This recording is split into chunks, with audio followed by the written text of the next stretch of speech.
Avisala Encantadix sa dili pa ang much-awaited world premiere sa Encantadia Chronicles Sangre karong gabi.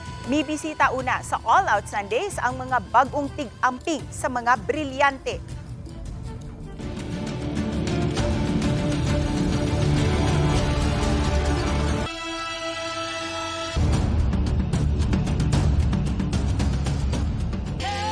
In full battle gear nga miatubang sa mga tao sa kalibutan, sila si Sangre Terra, Bianca Umali, Sangre Flamara, Faith Da Silva, Sangre Dea, Angel Guardian, ug Sangre Adamus, Kelvin Miranda.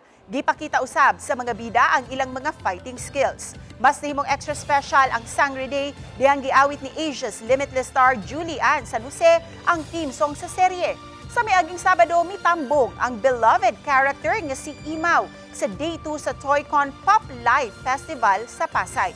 Present sa event, si GMA Public Affairs Senior Assistant Vice President Ange Atienza ug Direk Derek Cabrido sa upcoming GMA Pictures ug GMA Public Affairs feature film na P77. Mga kapuso, atong sudlon pag-usab ang kalibutan sa Encantadia sa GMA Prime pagkahuman sa 24 oras.